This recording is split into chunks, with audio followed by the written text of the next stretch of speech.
Depuis 40 ans, c'est avec impatience que tous les passionnés de rallye-raid attendent ce fameux rendez-vous, le Dakar. Témoignage d'un Souletin qui participe à l'organisation du Dakar depuis quelques années.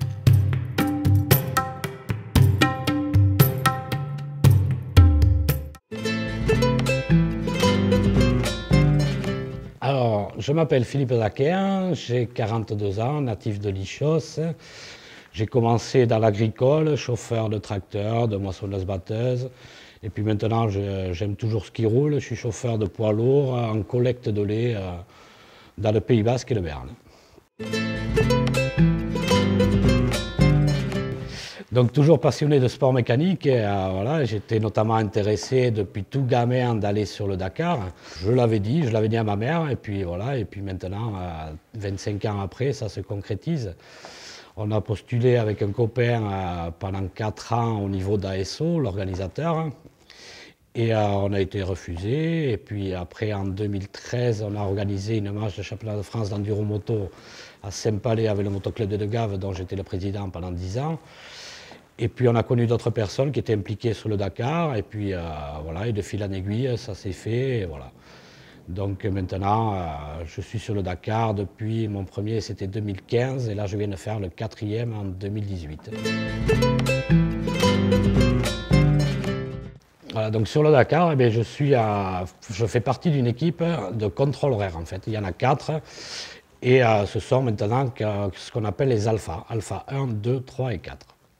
Ce travail consiste à prendre les cartons de pointage de la journée, donner les roadbooks du lendemain et faire signer éventuellement les pénalités quand il y en a, quand il y a des manques de waypoint, des excès de vitesse.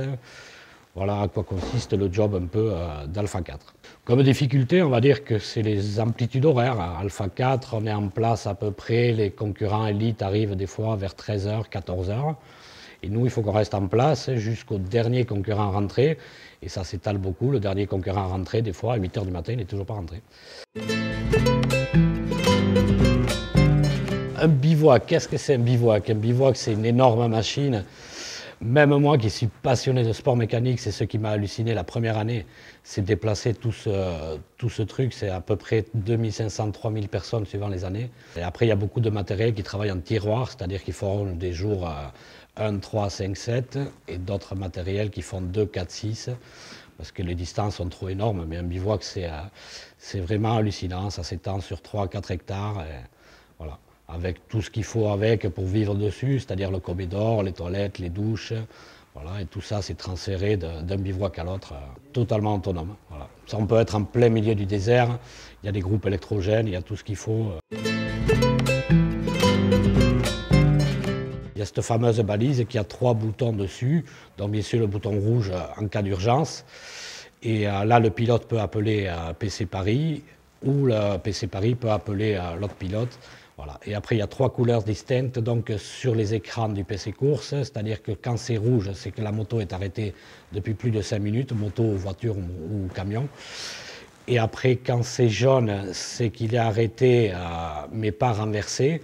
Voilà. Et après, quand c'est vert, c'est que ça roule voilà, normalement.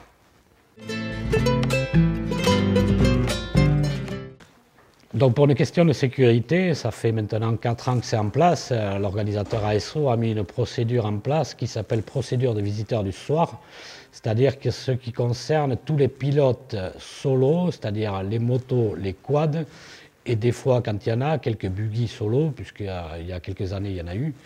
Voilà, donc ces gens-là, si jamais c'est souvent les directeurs de course qui nous disent à partir de telle heure, il y aura, souvent c'est minuit, 1h du matin, il y aura des visiteurs du soir. Donc ces visiteurs du soir, c'est ces fameux pilotes qui rentrent très tard, qui peuvent être dans un état de fatigue avancée, et pour des raisons de sécurité. On a ce protocole à respecter, c'est-à-dire qu'il faut qu'on check avec les gars du safety, le GPS, et la balise, si tout marche. Après, on les amène au médical, on reste toujours avec eux au médical pendant qu'ils sont checkés par les médecins. Les médecins, sur ce fameux carton, mettent l'avis favorable ou non. Et après, on les amène au PCO, et c'est au PCO, donc, avec le directeur de course, qui prennent la décision, suivant leur état de forme et l'avis des médecins, s'ils peuvent repartir le lendemain. S'ils sont dans un état vraiment trop fatigué, ils ne laissent pas repartir ces pilotes le lendemain. Gabor, c'est un pilote tchèque, c'est vraiment un amateur cette année encore, on a plaisanté sur une étape marathon avec lui. Il nous racontait qu'habillé, avec la tenue de moto 150 kg. Et voilà, quand il n'a pas la tenue de moto, il fait 130 kg. Et donc l'an dernier, ASO avait été un peu sévère sur les excès de vitesse les 3 premiers jours. Et notamment, lui, il s'est fait attraper à 51 km/h pendant 3 jours. Donc voilà, et il nous avait dit que les Français, c'était la corruption, puisque l'organisateur ASO est un Français. Voilà.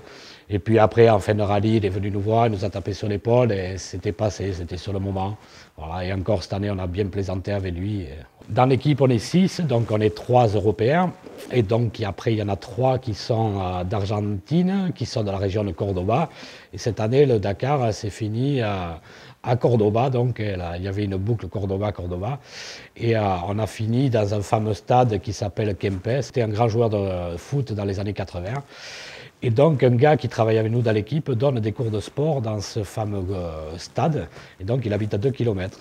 Et puis là-bas, les Argentins, ils aiment faire ce qu'on appelle, nous, barbecue ici. Eux, ils appellent ça asado.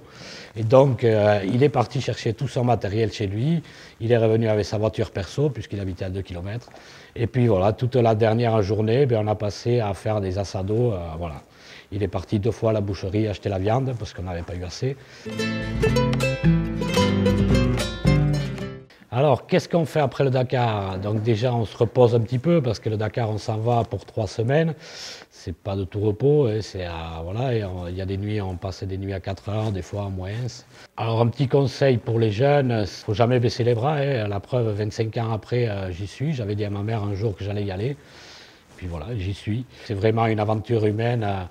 On s'en va quand même 3 semaines, on traverse des pays, on voit des cultures différentes. Voilà. L'Amérique du Sud est vraiment magnifique. Dans le restant de l'année, après, on est en contact en mail, par téléphone, avec nos responsables respectifs, avec les secrétaires là-bas de chez ASO. 3-4 fois, et plus une réunion, le grand séminaire, qui est tout le temps le premier week-end de décembre à Paris.